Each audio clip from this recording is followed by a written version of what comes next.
ये बात हैरान कर देती है दोस्तों कि प्रधानमंत्री नरेंद्र मोदी जी के पास अलग अलग जगह घुमंत्रण करने का बहुत समय है। बहुत समय मतलब बहुत ज्यादा समय है, लेकिन हैरानी जैसा मैंने कहा इस बात पर होती है कि उनके पास बीते 6 से 8 महीने से एक राज्य का दौरा करने का समय नहीं है। और सबसे ज्यादा चौंकाने वाली बात पता है क्या है? उस राज्य में उसी पार्टी की सरकार है जिस पार्टी के मुखिया कहलाए जाते हैं प्रधानमंत्री नरेंद्र मोदी जी। वो अलग बात है कि अभी इस वक्त देश के प्रधानमंत्री भी हैं, कायदे से उनकी जिम्मेदारी बनती है कि पूरे देश भर में मणिपुर का मुद्दा उठाया जाए, लेकिन आप पूरे देश भर में तो छोड़िए, मणिपुर का नाम भी प्रधानमंत्री मोदी जी के जुबान पर नहीं आता है दोस्तों। बाकी तो बहुत दूर की बात है, बाकी चीजें बहुत दूर की बात है, तो दौरा भी बहुत दूर की बात हो गई। लेकिन वहां के जो हालात है, क्या अभी भी उस पर चुप्पी साधना ये सही होगा? हालात बिगड़ रहे हैं दोस्तों मणिपुर में दोबारा। कैसे, इस खबर में बताएंगे आपको। नमस्कार, मेरा नाम है जयंती झा और आप देख रहे हैं दी कंटाप। दोस्तों मणिपुर जो कि लगभग आप कह लीजिए कि 8 से 9 महीने हो गए उस मणिपुर को जलते जलते, तकरीबन 8 महीने, 7 से 8 महीने, 9 महीने यही वक्त है। सोचिए कि इतने समय से वहां की जनता किन हालातों में रह रही होगी और किन हालातों का सामना कर रही होगी। उनके लिए ना नया साल सही, ना उनके लिए क्रिसमस सही, जबकि ईसाई समुदाय के कितने लोग वहां रहते हैं। सोचिए वो क्रिसमस ठीक से नहीं मना पाए, अपना त्योहार ठीक से नहीं मना पाए। दोस्तों आने वाले कितने त्योहार होंगे जो वो मना पाएंगे, इस बात का भी अंदाजा आप या हम नहीं लगा सकते, क्योंकि वैसी सिचुएशन ही नहीं है। आए दिन वहां कोई ना कोई मारा जाता है, आए दिन लोग अपने परिवारजनों को खो रहे हैं। बावजूद इसके हमारे देश की सरकार या उस राज्य की सरकार क्या कर रही है, इस बात का कोई अता पता नहीं है दोस्तों। अभी भी वहां के मुख्यमंत्री ने यही राग अलापा हुआ है कि विदेशी घुसपैठिए हैं, बाहर से लोग आ रहे हैं। सवाल ये उठता है कि एक तरफ आप कहते हैं कि सुरक्षा के मामले में आपने चौका मार दिया है, छक्का मार दिया है, आप अपनी पीठ थपथपाते नहीं थकते हैं, दूसरी तरफ आप ये भी दावा कर देते हैं बड़ी ही बेबाकी से कि बाहर के घुसपैठिए आए और एक इतने जरूरी राज्य में घुस गए जहां पर भारतीय जनता पार्टी की सरकार है। वही भारतीय जनता पार्टी की सरकार जो कि देश की सत्ता में भी विराजमान है। इसीलिए दोस्तों हैरानी होती है। अभी जो खबर है वो क्या कहती है उसको सुनिए। आपकी स्क्रीन पर खबर है जिसमें लिखा है कि मणिपुर में अभी भी पूरी तरह से शांति बहाल नहीं हो पाई है। मणिपुर के मोरे में सुरक्षा बल और उग्रवादियों के बीच गोलीबारी हुई। पुलिस ने खुद यह जानकारी दी है। पुलिस अधिकारी का कहना है कि पहाड़ी स्थित आतंकवादियों ने राज्य पुलिस बलों पर हमला किया और इसके बाद पुलिस ने जवाबी कार्यवाही की।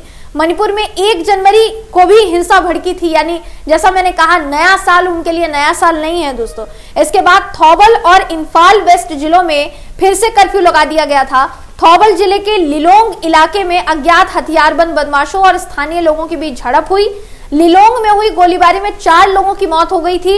हथियारबंद बदमाशों ने नागरिकों पर गोलीबारी की जिसमें कम से कम 3 लोग गंभीर रूप से घायल हुए। इंफाल पूर्वी जिले से भी कर्फ्यू में छूट वापस ले ली गई है। अब मणिपुर की इंफाल घाटी में पूरा कर्फ्यू लगा दिया गया है। बिष्णुपुर जिले से भी कर्फ्यू में छूट वापस ले ली गई है। हालांकि आप सोचिए कि इंफाल में अभी भी, पूर्वी जिले में अभी भी कर्फ्यू जो है वो पूरी तरीके से आप कह लीजिए कि लगा दिया गया है। कर्फ्यू में किसी तरीके की छूट नहीं दी जा रही है क्योंकि हालात बिगड़ रहे हैं, दोबारा बिगड़ रहे हैं। थोड़े दिन पहले, जैसा ये खबर भी कहती है, थोड़े दिन पहले वहां पर ना सिर्फ हिंसा भड़की दोस्तों बल्कि गोलीबारी हुई और ये जो घटनाएं हैं ये लगातार इस तरीके से हो रही हैं कि वहां लोग मारे जा रहे हैं, मगर सुध लेने वाला कोई नहीं है। उस राज्य की सुध लेने वाला कोई नहीं है। उस राज्य में आए दिन कितनी महिलाएं अपने पति को खो रही हैं, अपने भाई को खो रही हैं, अपने घर वालों को खो रही हैं, अपने माता पिता को खो रही हैं, अपने बच्चों को खो रही हैं। इस बात का अंदाजा लगा सकती है क्या हमारे देश की सरकार? आपको बाकी देशों की पड़ी है, आपको दुनिया में जो हो रहा है उसकी पड़ी है, आप दुनिया भर से घूम कर आ जाते हैं, लेकिन हमारे देश में एक राज्य जो बरसों पुराना राज्य है, ऐसा तो नहीं है कि आज ही बन गया है, आप ही वहां चुनाव जीत कर आए। तब प्रधानमंत्री मोदी जी ने ही कहा था 40 सीटों पर हमें जिता दीजिए और मणिपुर जैसा राज्य आपने दुनिया में कहीं नहीं देखा होगा।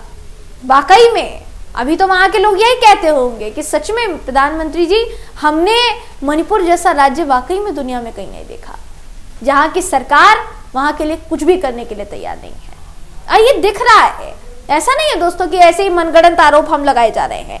देखिए, ये जो खबर है कहती है कि 31 दिसंबर 2023 को तेंगनौपाल जिले के मोरे में पुलिस और सशस्त्र उग्रवादियों के बीच बढ़ते टकराव से हालात गर्मा गए।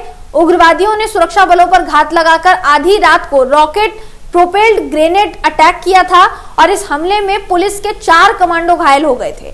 आरपीजी अटैक से पहले 30 दिसंबर को दिन में भी उग्रवादियों ने सुरक्षा बलों पर हमला किया था और इस दौरान एक पुलिसकर्मी के पैर में चोट आई थी। आतंकवादियों ने सुरक्षा बलों पर हमला करने के लिए आईईडी का इस्तेमाल किया था। तकरीबन 11:40 पर संदिग्ध कुकी उग्रवादियों ने सुरक्षा बलों पर आरपीजी हमला कर दिया। इसके बाद उग्रवादियों ने मोरे में तैनात पुलिस पर भी फायरिंग शुरू कर दी। दोस्तों, हालात ये है वहां के, जो इससे पहले भी सामने आ चुके हैं कि लगातार वहां के लोग उस जगह को छोड़कर यानी अपने राज्य को छोड़कर, अपनी जगह को छोड़कर, अपने घर को छोड़कर दूसरे राज्यों में बसने के लिए तैयार हो गए हैं। दूसरे राज्यों में शरणार्थी बनने के लिए तैयार हो गए, क्योंकि किसी को भी अपनी जान प्यारी है ना, वो कैसे अपनी जान को या अपने परिवार की जान को वहां पर जोखिम में डाल सकता है। सोचिए, हम या आप बहुत अच्छी सिचुएशन में रह रहे हैं, लेकिन हम ये नहीं सोच सकते कि मणिपुर में यही सिचुएशन वहां के लोगों की होगी या नहीं। ये हम अंदाजा भी नहीं लगा सकते। दोस्तों, जब से हिंसा शुरू हुई है मणिपुर में, आप खुद बताइए कि एक मामले के अलावा क्या मणिपुर का नाम तक भारतीय जनता पार्टी के नेताओं की जुबान पर आया है? इतने समय से मणिपुर जल रहा है, इतने समय से मणिपुर में हिंसा हो रही है, जातीय हिंसा हो रही है, 2 समुदाय आपस में भिड़े हुए हैं, 2 जातियां आपस में भिड़ी हुई हैं। बावजूद इसके किसी की मजाल है कि मणिपुर के बारे में बात कर ले?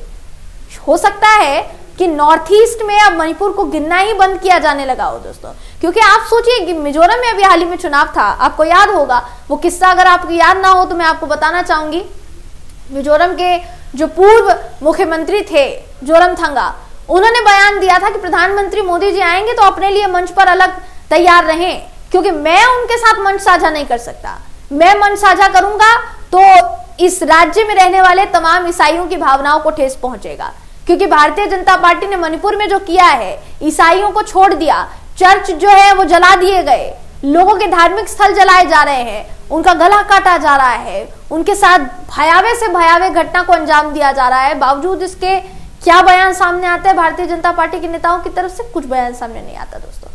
पूरी की पूरी भाजपा अभी इस वक्त अयोध्या में राम मंदिर में व्यस्त है।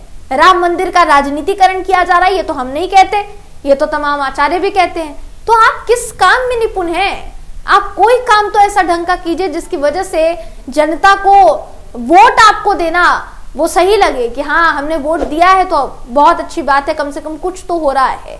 मणिपुर की जनता क्या माफ कर पाएगी भाजपा को, वहां की सत्ताधीन पार्टी को, जिनको वोट उन्होंने दिया, क्या उनको माफ कर पाएगी? दोस्तों, अपनी राय कमेंट करके जरूर बताइएगा। वीडियो अगर आपको पसंद आया हो तो वीडियो को लाइक कीजिए, शेयर कीजिए, चैनल को सब्सक्राइब करना बिल्कुल भी ना भूलें। फिर मुलाकात होगी आपसे अगली वीडियो में, तब तक के लिए नमस्कार।